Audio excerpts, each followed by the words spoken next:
Alors, mesdames et messieurs, n'hésitez pas à vous rapprocher aussi, c'est peut-être un petit peu intimidant quand on monte sur scène et que tout le monde est si loin. Je sais que les rayons du soleil dardent fort sur les sièges étrangers. Peut-être c'est l'opportunité pour vous, à moins que vous souhaitiez bronzer, de vous rapprocher plus avant. Est-ce qu'on est bon niveau technique? Super. Alors, on va conclure cette session d'après-midi du Salon Innopolis Expo, cette deuxième édition, par un dernier duo.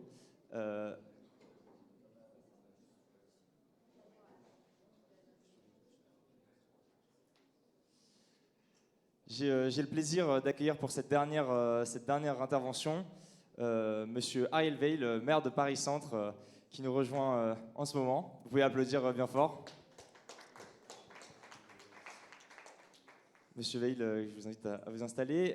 J'ai le plaisir de mener moi-même cette interview qui sera consacrée au sujet de la posture pour accomplir la transition écologique, avec un exemple, celui de Paris Centre, le regroupement des 4 premiers arrondissements de la ville de Paris. On y reviendra dans un instant.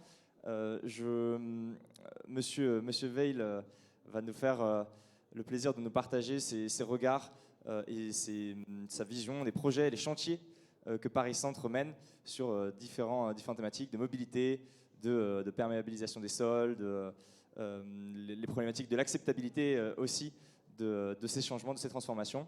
Donc, dès à présent, si tout le monde est prêt.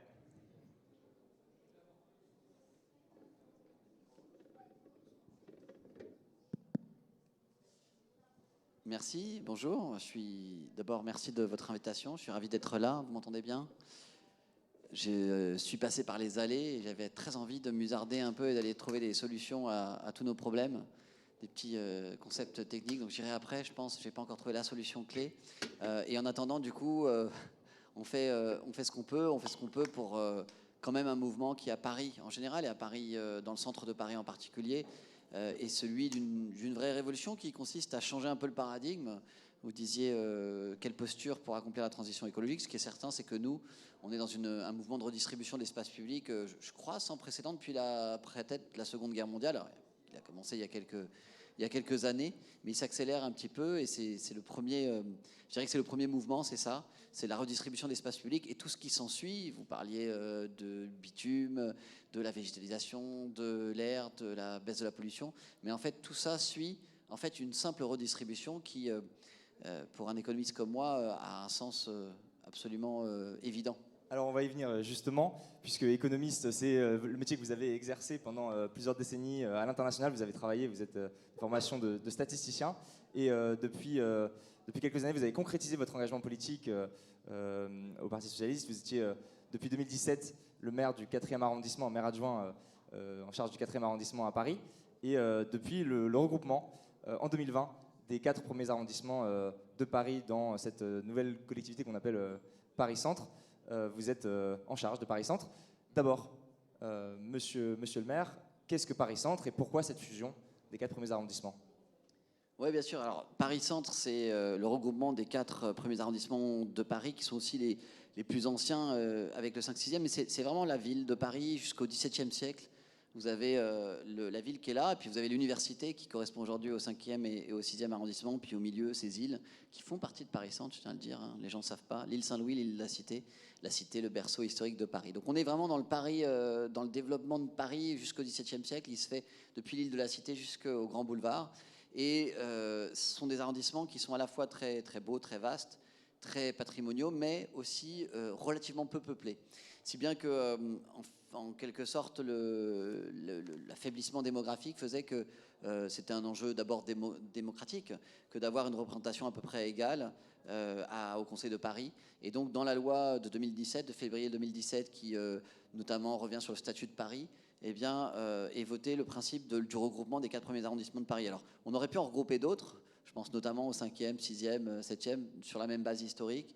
Et puis ça ne s'est pas fait pour des raisons politiques. Et donc il y a un seul secteur aujourd'hui à Paris, un seul regroupement d'arrondissements, ce qui se fait aussi par ailleurs à Marseille, c'est celui de Paris Centre. Alors il y a un enjeu démocratique, de représentation, notamment de l'opposition, hein, qui dans certains des arrondissements qui étaient si petits, je pense au premier arrondissement, qu'il n'y avait plus au Conseil de Paris de représentation de l'opposition.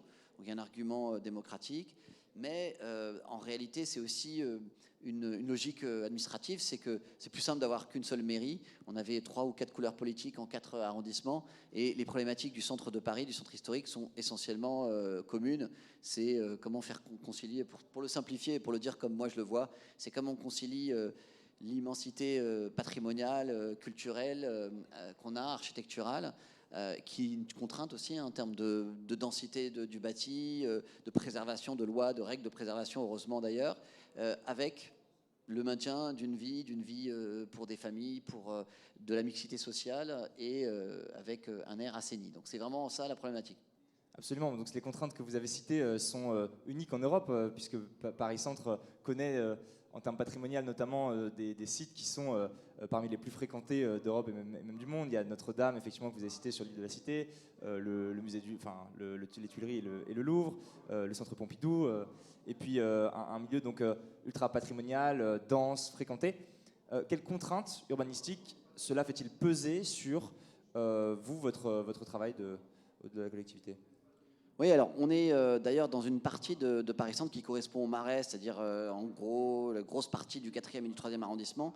On est dans un des secteurs sauvegardés, le secteur sauvegardé le plus important de la capitale et sans doute de France. C'est-à-dire que depuis Malraux, on a des règles très très précises. C'est pas le plan local d'urbanisme qui est en plein milieu de son renouvellement aujourd'hui et qui occupe beaucoup la ville de Paris, mais c'est le plan de mise en valeur et de sauvegarde du Marais qui régit toute activité d'urbanisme. Donc dès qu'on a des travaux, dès qu'on a une intervention sur une façade, une peinture de devanture, du revêtement, puisqu'on vous en avait parlé tout à l'heure, du revêtement de sol, eh bien c'est soumis à l'avis des architectes, de l'architecte des bâtiments de France, dont le rôle est de conserver une forme d'unité. Donc on a des discussions très intéressantes d'ailleurs, mais c'est vrai qu'on a une contrainte supplémentaire par rapport à d'autres, qui est la préservation, et tant mieux, de ce patrimoine exemplaire. Et ça pose tout un tas de questions. Lorsqu'on végétalise, par exemple, eh bien souvent la contrainte, j'en ai 1000 exemples en ce moment, la place Saint-Gervais, par exemple, devant l'église Saint-Gervais, dont la façade de Salomon de Brosse date du XVIIe siècle, mais l'église elle-même est encore plus ancienne. Par exemple, on a des discussions intéressantes avec l'architecte des bâtiments de France, qui veut évidemment que rien ne s'élève. On a eu le concours pour le jury des abords de Notre-Dame. Vous savez qu'on va redessiner. C'est pareil, très vite a émergé l'idée qu'il n'y aurait aucun geste architectural, aucune émergence. Donc on a des contraintes fortes. Lorsqu'on végétalise, oui, on peut, mais il faut respecter les essences, il faut respecter la visibilité de ces monuments. Vous avez cité Notre-Dame, c'est vrai. C'est le monument le plus visité d'Europe, je crois. C'est 2 fois la Tour Eiffel, hein. Pour mémoire, évidemment, avant l'incendie, on n'a pas encore recouvré exactement ces taux de visite. Donc on a cet environnement-là qui, je vous le dis, est à la fois pour moi une grande richesse et une contrainte très très forte dès qu'on discute de quoi que ce soit comme un aménagement de l'espace public. On reviendra effectivement sur cette problématique, cette contrainte de l'acceptabilité et des freins qui peuvent que peuvent rencontrer les pouvoirs publics dans l'aménagement ultérieurement. Mais pour préciser un petit peu ces chantiers que Paris Centre mène, il y a la question de la mobilité qui est l'un des sujets principaux.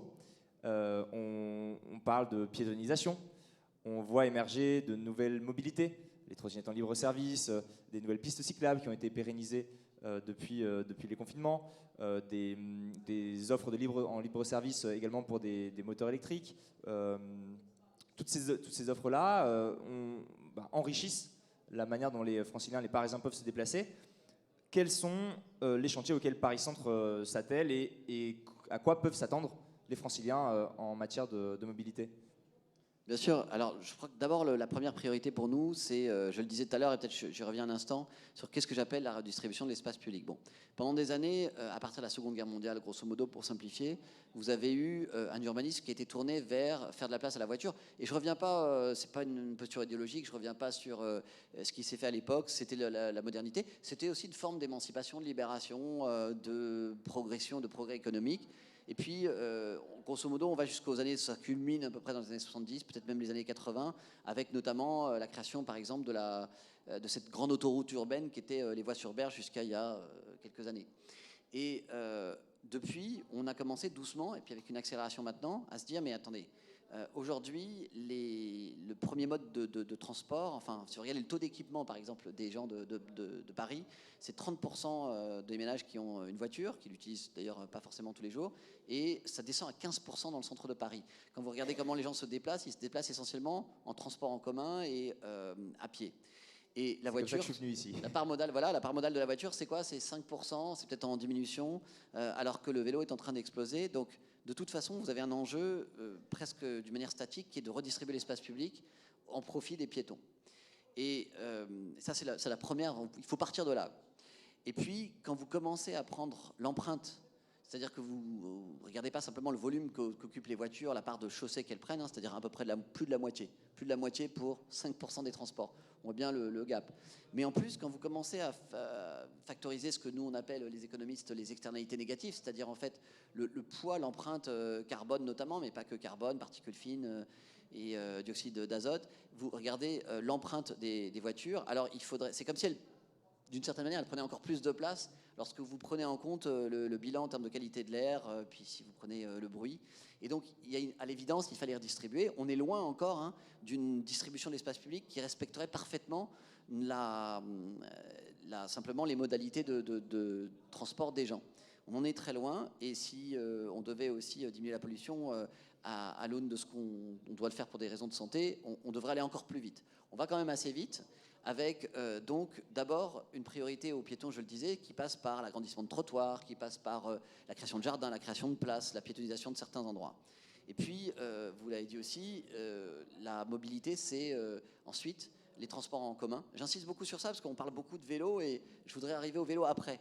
D'abord, c'est la marche, les trottoirs. On est les seuls, je crois, de tout Paris à avoir, dans le 3e, dans le 4e, un peu dans le 1er, à avoir ce qu'on a appelé des corona-trottoirs, c'est-à-dire que là, la crise a été un accélérateur. Au lendemain, je ne sais pas si vous vous souvenez, au lendemain du confinement, les gens avaient très très peur de retourner au travail et on craignait une arrivée massive des voitures, que tout le monde se déplace dans son habitacle pour se protéger du Covid.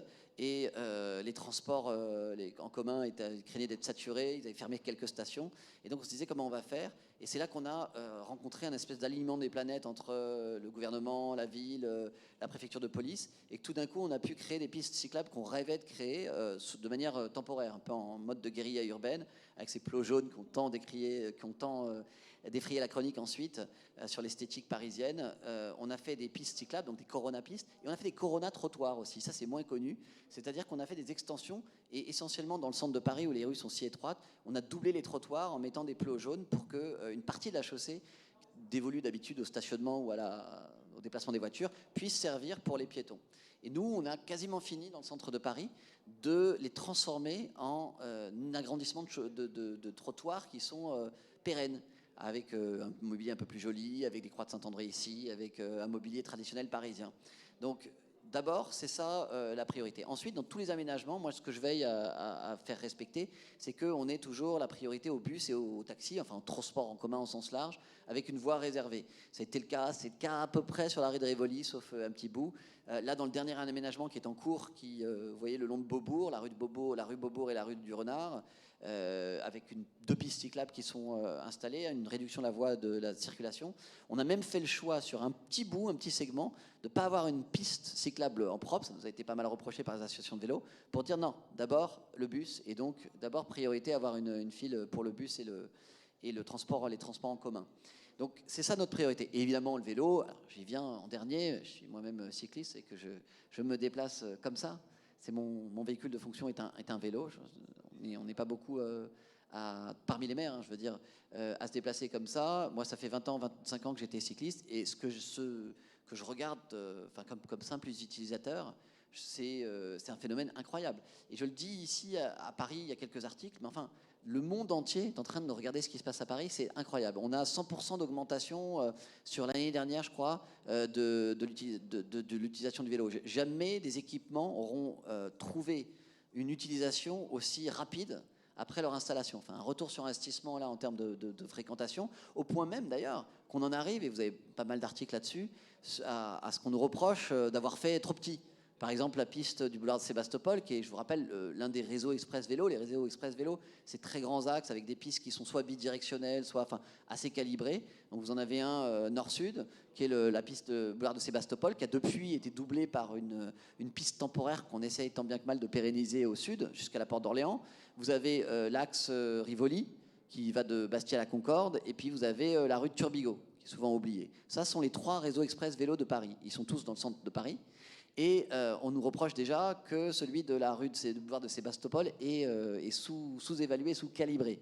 C'est vous dire l'incroyable révolution qui a été opérée en matière de transport, de modalité de transport. Absolument, c'est vrai que pour les emprunter fréquemment, déjà je salue ces initiatives d'avoir rendu cyclable par exemple la rue de Rivoli et puis ce boulevard de Sébastopol est effectivement relativement fréquenté, mais ça dépend à quelle heure on l'emprunte aussi. Pour faire le lien également avec, donc toujours sur ce sujet mobilité, mais un peu de projection et faire le lien avec ce que vous disiez tout à l'heure sur les arrondissements 5, 6, 7 qui auraient pu être intégrés à Paris-Centre. On a une zone à trafic limité qui devrait apparaître en 2024, enfin qui va apparaître en 2024. Qu'est-ce que c'est? Qu'est-ce que ça va changer? Bien sûr, alors d'abord, j'aurais peut-être dû commencer par là, mais là, je vous parlais de tout ce qu'on a déjà fait. Effectivement, l'horizon, c'est cette zone à trafic limité, zone apaisée, peu importe le terme finalement de guerre. L'idée est assez simple.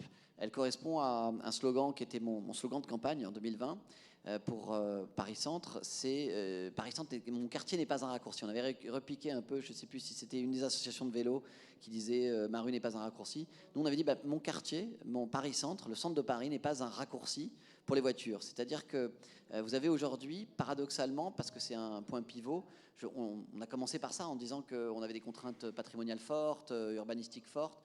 On a encore des rues au tracé médiéval dans le centre de Paris. Pensez à la rue Vieille du Temple, alors il y a des calibres qui changent. Pensez à ces petites rues que vous empruntez souvent le week-end à pied, puisqu'on les a piétonnisées déjà le week-end depuis quelques années. Pensez à la rue du Temple, vous pensez à ces petites rues. Et quand vous les regardez, la rue des Archives, elles sont très très empruntées. C'est des axes nord-sud extrêmement importants depuis très longtemps, parce que ce sont des voies anciennes, la rue Saint-Denis, la rue Saint-Martin, elles sont très anciennes, elles sont bien connues, et elles ont des propriétés assez miraculeuses, c'est qu'elles permettent de passer du nord au sud. Donc quand on est à vélo aujourd'hui, c'est très bien, mais elles sont clairement inadaptées à leur fréquentation en matière de voitures, de motorisés. Et donc très vite a émergé l'idée qu'il fallait qu'on casse un peu ces accès avec un principe simple, c'est la zone à trafic limité, c'est quoi? C'est limiter le trafic aux seuls véhicules qui ne transitent pas. C'est éliminer le trafic de transit. Qu'est-ce que c'est le trafic de transit? C'est le trafic qui utilise le centre comme un raccourci pour aller du nord au sud, de ouest en est. C'est dire, au fond, le centre de Paris, avec ses rues étroites, médiévales, avec sa protection patrimoniale, n'est pas adapté à servir d'échangeur routier d'autoroute qui permet de bifurquer d'un endroit, d'un axe très rapide à l'autre. Et donc c'est d'abord ça. Alors sur son périmètre, vous évoquez le 5e, 6e, 7e, effectivement, moi j'ai fait campagne là-dessus, j'étais élu en particulier sur ce projet de zone à trafic limité ou, comme disait la maire de Paris, de piétonisation, qui n'est pas une piétonisation intégrale, hein. Il continuera à y avoir des transports en commun, des services, c'est pas une piétonisation intégrale, c'est la restriction du trafic. Et a émergé l'idée ensuite qu'on l'étende effectivement un peu au Paris des enceintes de Charles V peut-être, que j'évoquais tout à l'heure, c'est-à-dire en incluant une partie du 5, 6e et 7e, en gros toute la partie du boulevard Saint-Germain, au nord du boulevard Saint-Germain, qui va de la Seine à la Seine. Et puis on verra, on est en train de concerter en ce moment avec tous les acteurs, de faire des enquêtes publiques, donc on verra ce qui sera retenu. Je crois que ce qui est certain, en tout cas à ce stade, c'est que nous, c'est notre mandat, on le fera dans le centre de Paris. Oui, il y a déjà effectivement quelques espaces comme ça, alors qui sont relativement rares, mais la rue de Bussy qui est fréquemment, dans le 6e arrondissement, qui est fréquemment effectivement piétonne, mais c'est des perspectives intéressantes. Ce sujet de mobilité n'est pas l'unique sujet auquel vous vous confrontez, évidemment. Il y a de nombreux sujets que l'urgence écologique, auxquels l'urgence écologique nous engage la collectivité à s'intéresser. Je pense à tout ce qui touche à la bitumisation, la débitumisation, la perméabilisation des sols, la question aussi peut-être des îlots de fraîcheur dans la ville, dans une ville très dense et fréquentée. Que pouvez-vous nous dire à ces sujets? Oui, bien sûr. Alors, dans chaque projet aujourd'hui qu'on regarde, cette question-là est transverse. Je dirais qu'on cherche à chaque aménagement urbain à diminuer les îlots de chaleur. On le sait, hein, on sait ce qu'implique le dérèglement climatique, on sait où sont les îlots de chaleur et on cherche à débitumer. Alors, c'est pas si facile. C'est pas si facile. Je donnerai quelques exemples ensuite de là où on peut le déployer, parce que, à nouveau, on est dans un quartier extrêmement dense. Dès qu'on creuse, dès qu'on se dit tiens, pourquoi on n'enlèverait pas le bitume pour aller mettre de la pleine terre, hein, par exemple, planter, eh bien, on se rend compte qu'on se heurte à le Gruyère qui est Paris, qui est truffé de câbles, de canalisations, et qui sont d'ailleurs l'objet de beaucoup de travaux qui nous rendent un peu fous tous. C'est-à-dire qu'on a tout le temps des interventions, parce que c'est aussi des installations qui sont vieillissantes. On a tout le temps, on a l'impression en tout cas qu'il y a GRDF, des Enedis, qui sont en permanence en train de remettre leurs fibres, remettre leurs câbles, remettre leurs tuyaux dans le sol de Paris. Et donc très très vite, dès que vous creusez le sol, vous tombez sur un entrelac de choses qui font qu'on ne peut pas beaucoup planter. Alors on le fait quand même, à chaque fois qu'on fait une place. Dernière en date, par exemple, c'est la place Albert Memmi, qu'on a nommée en même temps qu'on l'a créée, dont je suis très fier, au bas de la rue du Temple, qui est d'ailleurs née d'une expérimentation comme je les aime bien, c'est-à-dire qu'en fait, on a créé une nouvelle station de métro qui correspondait à l'allongement de la ligne 11, à peu près, vous voyez, au cœur du Marais, rue du Temple, au croisement avec la rue de la Verrerie, et ça a bloqué pendant 2 ans cet axe-là. Finalement, on s'est rendu compte qu'on pouvait très bien faire sans le passage des voitures rue du Temple. On s'est dit, ben, chiche, on va en faire une place. On a créé une place, et cette place, on a réussi à planter un petit peu de pleine terre. Mais vraiment, on a regardé la carte et on a planté pratiquement de fil à fil, quoi. C'est-à-dire qu'on est allé découper le sol. Donc il y a ce premier enjeu-là qui est de mettre du revêtement clair, d'aller planter, mettre de la végétation partout où on peut, planter des arbres. Hein. On n'en fera pas le gros de la plantation des arbres à Paris. Parfois, on bute sur des problématiques qui sont purement architecturales. Avenue de l'Opéra, par exemple, on ne peut pas planter d'arbres, ça a été dessiné comme ça. Il faut qu'on puisse admirer depuis le bas de l'avenue l'Opéra de Paris. Et donc, on ne plantera pas d'arbres supplémentaires à Avenue de l'Opéra. C'est un sujet dur d'architecture. Après, il y a les questions aussi de couleur, de revêtement, on y revient. C'est vrai qu'on a beaucoup de discussions à l'échelle de tout Paris, d'ailleurs, avec les architectes des bâtiments de France, à qui je n'accable pas, parce que je suis très sensible à leur raisonnement. Et donc, c'est trop facile de dire qu'ils sont de grands conservateurs. On a des discussions avec eux, c'est vrai qu'ils défendent, c'est leur métier aussi, ils défendent l'uniformité de Paris et donc le bitume parisien tel qu'il est connu, souvent gris foncé. On arrive à des compromis. On est en train de le faire rue du Renard, rue de Beaubourg justement, avec un parvis d'école qu'on va faire en revêtement clair, avec 2 rues qu'on va piétonniser, enfin dont on va surélever la chaussée et qu'on va faire en revêtement clair. On trouve des compromis avec les architectes des bâtiments de France qui... on essaye d'amener dans une discussion sur c'est quoi Paris et comment on peut faire évoluer la ville de Paris. Est-ce qu'au fond, si on lance une nouvelle couleur qui sera la même partout, de bitume clair, est-ce que c'est pas Paris aussi? Est-ce que c'est pas Paris de demain? Bon, voilà, on arrive à naviguer. Et puis on s'attaque un peu aussi à toutes les cours aussi, ce qui est moins visible. Les cours d'école, par exemple, vous savez qu'on a beaucoup débitumé les cours d'école. On fait des cours qui s'appellent dites Oasis, qui ont plusieurs particularités. D'abord, je crois que c'est la première fois que sur l'essentiel de nos parcs d'école qui datent à peu près de 1900, qui ont un siècle, la fin du 19e, début du 20e, c'est la première fois qu'on les redessine structurellement en enlevant l'asphalte et en mettant de la pleine terre, mais aussi c'est une manière de faire évoluer leur usage. Parfois, c'est des écoles qui ont été conçues que pour les garçons ou que pour les filles. Et donc, on travaille avec des architectes, avec les élèves, et on redessine aussi les usages. Donc, vous voyez que l'usage, la fonctionnalité n'est jamais très loin de l'objectif aussi écologique ou climatique.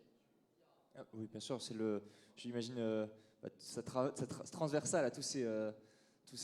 Et puis, pardon, le dernier volet, c'est d'aller c'est de rentrer dans les copropriétés privées. Vous savez que c'est un énorme enjeu. C'est d'accompagner les copropriétés, le privé, le secteur privé, dans une transition qui est coûteuse. Alors, il y a pour ça des aides de l'État sous la forme, par exemple, de déductibilité d'impôts. Et puis, il y a des aides de la ville qui est à la fois coordonnateur de tout un tas d'aides de toutes sortes et facilitateur et financeur pour, je pense à des opérations comme Éco-Rénovons, vous savez, qui sont assez peu connues, donc j'en fais un peu la pub ici aussi.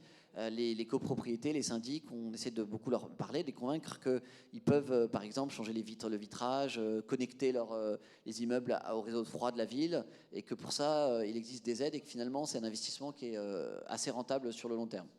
Justement, ouais, cette problématique de l'acceptabilité, discutons-en. Il y a des freins toujours au changement, aux transformations, dont l'acceptabilité par la population habitant sur place fait partie. il y a des freins organisationnels, des freins budgétaires. Quelles sont les problématiques principales que Paris Centre connaît dans ces transformations et comment est-ce que sur l'accompagnement des acteurs privés, comme vous le soulignez, on peut aller plus loin, typiquement sur les problématiques de mobilité ou les questions de stationnement, les questions de livraison, de chantier. Voilà, sur quelles sont les problématiques et les freins et comment garantir l'acceptabilité peut-être avec cet accompagnement. Ouais, alors, vous allez dire que je reprends à chaque fois ma casquette d'économiste, mais quand je regarde un peu ces sujets, j'ai toujours l'impression qu'on est confronté à ce qu'on étudie toujours en microéconomie, c'est, vous savez, des problèmes d'information. Qu'est-ce qui ne fonctionne pas dans les conditions de concurrence pure et parfaite? Ce qu'on vous apprend à l'école, c'est que dans un monde où tout est beau et parfait, il y a une granularité parfaite, l'information est transparente, est immédiate, et la psychologie ne joue pas, et en fait tout ça joue. Donc il y a des contraintes psychologiques, il y a des contraintes informationnelles, il y a des contraintes de coordination. Contraintes de coordination, c'est celles que j'ai citées tout à l'heure. Par exemple, le fait que c'est très difficile de contraindre les agents. En économie, on appelle ça des dilemmes du prisonnier. C'est que si vous laissez tout le monde poursuivre tout seul sa stratégie, elle aboutit à une stratégie qui est sous-optimale pour tout le monde, y compris pour les intéressés. Par exemple, c'est l'histoire de la clim. Comme il y a un réchauffement, on peut être tenté de tous aller installer la clim dans notre appartement. Et si vous faites ça, globalement, vous contribuez à accélérer le réchauffement puisque vous produisez de la chaleur. Et ce n'est pas forcément rentable. Mais si vous laissez chacun un petit peu faire son passage des clandestins, donc il y a ce sujet de comment est-ce qu'on coordonne l'activité, y compris du privé. Comment est-ce qu'on convainc tout le monde de se raccorder? C'est plus cher au début, mais c'est un investissement qui vaut le coup au réseau de froid de la ville, de trouver une autre manière de rénover. Il faut mobiliser en fait toute la chaîne, c'est-à-dire les architectes, les urbanistes, les autorités, pour entraîner dans un cercle vertueux les gens. Ensuite, il y a l'information. Là aussi, ces réunions qu'on fait, cet travail presque d'évangélisation qu'on fait pour convaincre les gens qu'il y a des dispositifs qui sont rentables et qu'il faut y faire recours, eh bien c'est de l'information. L'information ne circule pas. Paradoxalement, tout le monde dit aujourd'hui qu'il n'y a jamais eu autant d'informations, mais justement, on est tellement saturé d'informations que les gens n'ont pas la bonne information. Et puis, il y a un problème de comportement psychologique. Ça fait quelques décennies déjà que les prix Nobel et le monde a reconnu l'importance de la psychologie, enfin de l'économie behavioriste ou comportementaliste. J'avais travaillé là-dessus il y a déjà très très longtemps. On se rend compte que les gens soumis ne sont pas forcément rationnels, ne se comportent pas comme des individus rationnels. Ils ont des comportements qui sont parfois des comportements de troupeau. On le voit bien, hein, on le voit sur les problématiques de ras-le-bol, de gens qui, par exemple, quand vous décrivez, quand vous discutez avec les gens, ils vous disent ça n'a jamais été aussi dangereux de traverser à Paris. Alors on leur dit, en fait, c'est possible que vous soyez gêné par... Et il y a des vrais sujets durs hein, sur les nouvelles mobilités. C'est sûr qu'on ne double pas le taux d'utilisation des vélos sans que ça crée un peu de frottement. Et je ne prends pas du tout à la légère ça. Mais en même temps, on a les chiffres. Et les chiffres de la mortalité, ils n'ont jamais été aussi bas. Pour une raison très simple. Vous enlevez les voitures, vous réduisez leur vitesse. C'est les facteurs principaux de la mortalité. Donc, il reste des accidents mortels qui sont souvent des accidents de voitures sur piétons, de voitures sur vélo. Et donc ça ne résiste pas. Les gens vous disent ça. Et moi, je ne fais pas partie de ceux qui disent donc c'est n'importe quoi, finalement les gens sont irrationnels. Non, il y a un mal-être que les gens expriment et qu'il faut entendre, mais qui ne correspond pas exactement à ce qu'ils disent. C'est-à-dire, ils disent ça n'a jamais été aussi dangereux. C'est pas vrai, en tout cas si on prend la sinistralité, non. Mais ils ont le sentiment qu'il y a quelque chose qui les met mal à l'aise. Et je crois que c'est au fond ça notre plus grand travail, c'est d'accompagner le changement. On le connaît dans toute entreprise, dans toute organisation qui change. La conduite du changement, c'est un vrai métier. Et ça fait partie aussi des choses qu'il faut qu'on fasse à la ville de Paris. C'est d'expliquer, d'accompagner, de réguler aussi un petit peu, hein. On le fait beaucoup. On a une police municipale qui se déploie justement, qui est un de nos outils principaux pour réguler cette transformation de l'espace public. Et puis parfois, il faut verbaliser les cyclistes hein, qui brûlent les feux rouges ou qui circulent avec des écouteurs. Mais voilà, on a tout ce travail-là à faire. Et quand on fait un changement, mène un changement aussi rapide, eh bien, c'est normal qu'il y ait une résistance un petit peu des gens, une résistance psychologique, une résistance au changement, et puis pas mal d'effets de bord qu'il faut juguler. Et ça fait partie de ce à quoi je m'attelle. Moi, je suis assez préoccupé par ça et assez intéressé par la manière dont on accompagne nos changements. C'est-à-dire qu'il faut faire le changement, et puis il faut l'accompagner. Un travail de pédagogie, de concertation, de régulation. Sur la régulation, il y a d'ailleurs un sujet qui préoccupe aussi les citoyens et qui préoccupe alors la biodiversité plutôt dans le sens où ça la concerne. C'est la question de la pollution de l'air, qui est un sujet dans ces milieux fréquentés notamment par des moteurs thermiques, de la pollution sonore aussi, pollution lumineuse qui peuvent exister dans des milieux urbains. Comment est-ce que la ville, Paris-Centre, s'attelle à ces chantiers? Ouais, alors, bon, la pollution de l'air, le premier levier dont on dispose, évidemment, c'est celui quand même de la mobilité, la réduction des moteurs thermiques. Là, récemment, avec notamment la mise en place du stationnement payant pour les 2 roues motorisées thermiquement. Et donc, on a vu que ça avait un effet déjà très rapide, hein. Ça, c'est typiquement une mesure économique d'incitation, c'est-à-dire qu'en fait, d'abord, on réinternalise un coût. Aujourd'hui, le fait d'occuper l'espace et de le polluer n'était pas, en tout cas pour les scooters thermiques, n'était pas une internalisé. C'est-à-dire que quand vous êtes agent économique, je reviens sur le comportement individuel maximisateur, vous n'avez pas de coût à utiliser l'espace public et à utiliser un moteur thermique plutôt qu'un moteur électrique qui est non polluant, enfin qui est moins polluant. Et du coup, dans votre raisonnement, vous allez prendre le moteur thermique s'il est moins cher, par exemple. Sauf que ce calcul fait que quand vous agrégez le comportement de tout le monde, ça ne marche pas et on a une grosse pollution. Donc on essaie de réinternaliser ces coûts, hein, ce qui est une vieille technique des économistes pour qu'on arrive à un équilibre qui soit plus sain. Et tout de suite, on voit que les gens vont se dire « Ah bah tiens, ça coûte plus cher, maintenant je dois payer le stationnement. Peut-être que je vais réfléchir, peut-être que je vais m'équiper d'un scooter électrique, peut-être qu'au fond je vais passer au vélo. » Et on le voit déjà quelques semaines après la mise en place de ces mesures-là, on voit déjà que ça a un effet. Donc on est engagé dans ces voies-là, dans ces explorations-là, pour réduire la pollution de l'air. Et puis la pollution de l'air, elle est souvent corrélée à la pollution sonore, pas uniquement, et je vais y revenir. Donc baisser la circulation, la rapidité, la vitesse, c'est baisser et la pollution chimique et la pollution sonore. Après, je reviens sur une de mes grandes idées, c'est que quand on redistribue l'espace public, il faut faire très attention à ce qu'on fait. Quand vous enlevez les voitures et que vous faites une nouvelle place, c'est très chouette, c'est très bien, tout le monde est content, on a enlevé de la pollution chimique et on a réduit et on a donné des usages partagés. Simplement, ça fait partie de ce que je disais tout à l'heure, il faut réguler. Il faut réguler parce que sinon, vous allez avoir des gens qui vont justement passer en scooter, mettre leur scooter dessus, mettre leur vélo dessus, ça peut être gênant, ou rouler à vélo sur une nouvelle place. On a toujours le sujet, chaque fois qu'on crée une place ou un jardin, des gens qui vont vouloir camper là, faire du banjo toute la nuit. Et c'est très très chouette de pouvoir avoir des gens qui font de la musique, qui pique-niquent, mais si tout le monde fait tout au même moment, c'est compliqué. Des commerces aussi qui vont vouloir déployer leur terrasse. On est dans le centre de Paris, dans l'endroit qui est, c'est normal, le plus attractif, où on a de loin le plus grand nombre de commerces, de loin le plus grand nombre de commerces de restauration, de bars, et du coup le plus grand nombre de terrasses. Alors, dans certains endroits, c'est très agréable. En général, c'est très agréable quand vous êtes à la terrasse. Quand vous habitez au-dessus, ça l'est moins, surtout quand c'est très, très dense. Et ça se concentre souvent sur des zones très, très denses.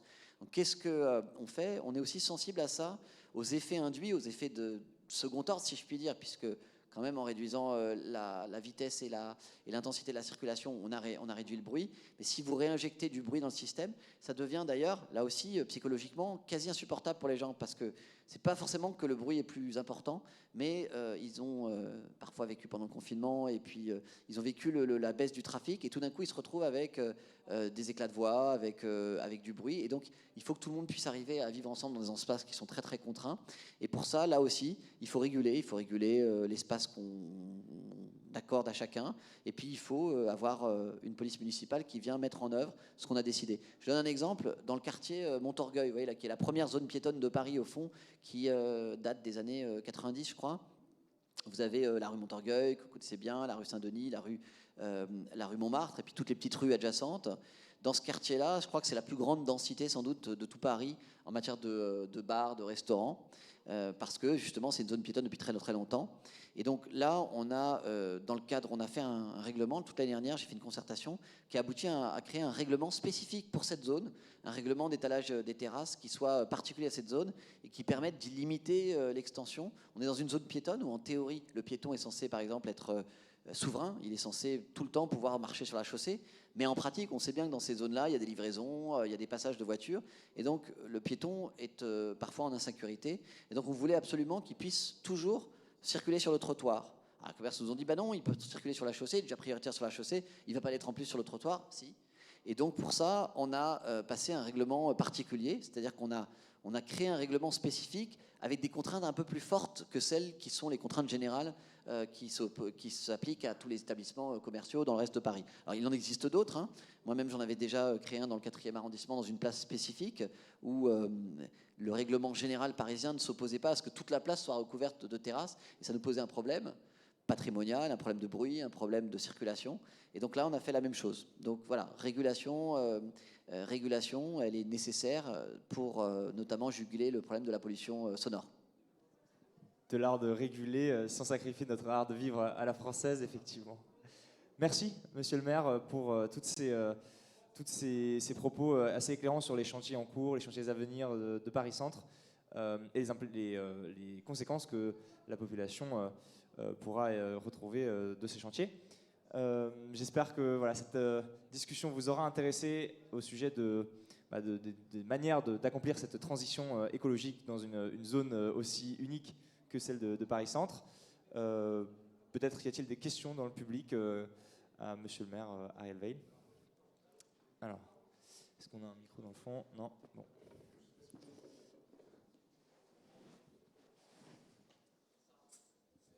Oui, merci. Je me posais juste une question. On a du coup la zone apaisée qui arrive dans Paris Centre. On a la ZFE, la zone à faible émission, qui se met en place au niveau de la métropole. Moi, je me pose la question de comment on va réussir à appliquer ces mesures. Enfin, c'est des mesures que je soutiens personnellement, mais je ne sais pas comment techniquement on va réussir à appliquer ces mesures-là. Si on compte sur la bonne volonté des gens, ça risque d'être un peu compliqué. Et je sais qu'il y a des mesures qui sont techniques, qui sont à l'étude, etc. Mais comment on va réussir à appliquer ça et comment on va réussir à faire accepter ça aussi, parce que c'est la question.